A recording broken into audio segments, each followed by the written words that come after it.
Video games. The purest form of entertainment. If you ask the average guy why he likes and plays video games, you'd hear a million different answers. But the most common one would be escapism. The art of distracting yourself with temporary pleasures while the world is crumbling around you. Not that it's a bad thing. The real world is a dark, dark place. It wouldn't hurt to be the center of the universe for once, where there's a lesson at the end of the day and things just make sense. But ironically, over the years, video games are getting more and more realistic, even being praised for it. But what would happen if a game was so realistic that it would challenge the very idea of being fun? Well, in that case, we'd end up with a game like Papers, Please.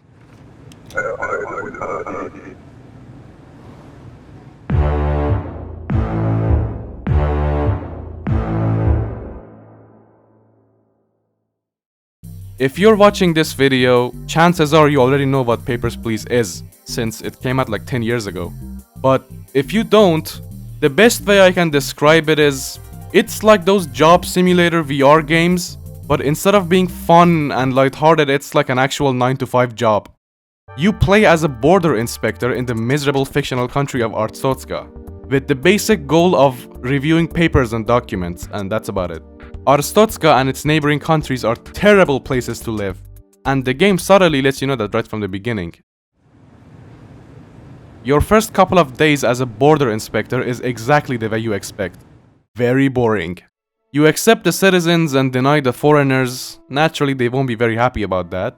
At the end of the day, you look at all the money you made, which is next to nothing, and you have to manage your costs and keep your family fed. But soon after that, things get a lot more complicated, since now you have to keep a lookout for the expiration date, the issuing cities, and even their gender. Come on, bro! What do you mean, wrong gender? As the boring first couple of days slowly gets harder and you start feeling the pressure of the job, this happens.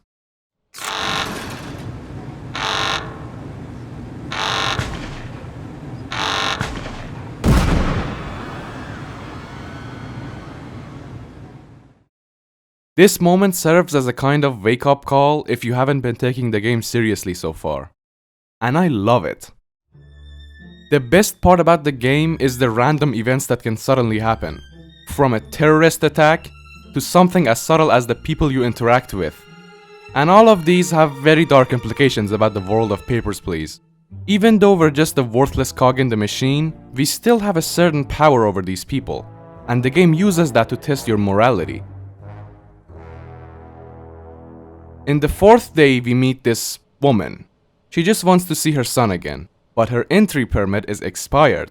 So legally, we're supposed to deny her. And I did. It felt bad, but I was just doing my job. The next day, this guy comes along wanting to escape from his country.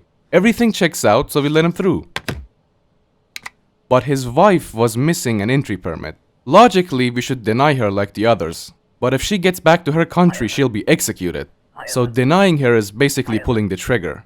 But at the same time, I already messed up before, so any more mistakes and I would get a wage cut, which my already in terrible shape family couldn't afford. So...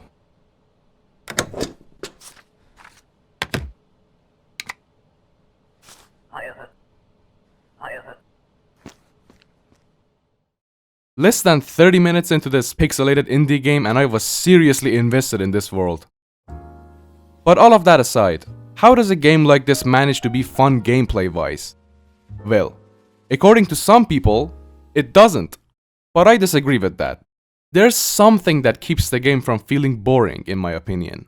And that's the rulebook, baby. The rules of the border are constantly changing, meaning the gameplay is constantly changing. Like I said, at the beginning you just have to deny foreigners, but the more days that go by, the more things you have to look out for. Entry tickets, entry permits, ID cards, work passes, fingerprints and body scans. Oh, what the fuck is that? Not that the gameplay is super exciting either. This is what it actually looks like.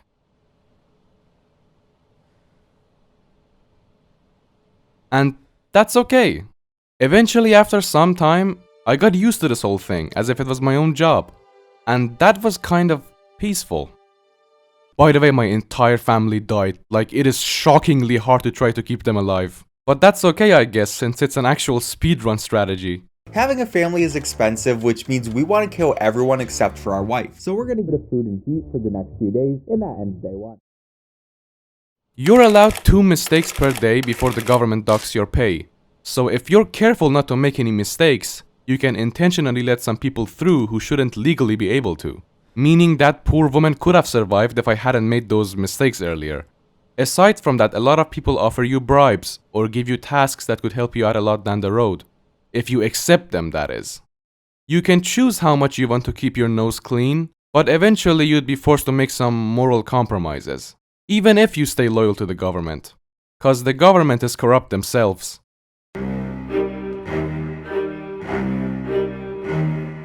On the other hand, we have the Order of the Ezek Star, a mysterious organization working against the government. Throughout the game, they visit you a bunch of times and secretly give you orders to follow, and you're supposed to keep things hush-hush. Here's where the major choices start kicking in. Do you want to follow the corrupt government, or the shady anarchist cult? Personally, I sided against the government, since they underpaid me so much that my whole family died. I blame the government.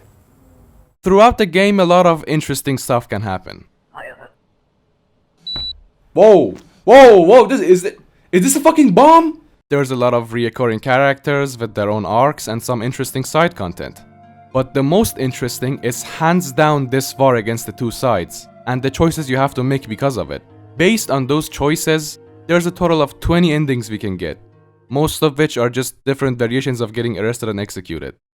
The main 2 endings are either siding with Ezek or the government. If you ignore every single offer Ezek gives you and stay loyal to the government, you get the grand prize of not being executed and returning to your shitty 9-to-5 job without any upside. Glory to Arstotzka, am I right? Glory to Arstotzka! Greatest country! People jokingly say this is the good ending, but come on, dude. If you follow Ezek's orders, there will be an attack on the border, and the border will be destroyed once and for all, starting a revolution. We won't get to see what happens after, but regardless, any change has to be something for the better. This was my ending, and I gotta say, I think I got the best ending first try. Papers, Please was released 10 years ago, and to this day it's one of the best indie games I've ever played, but I wouldn't really say it's timeless.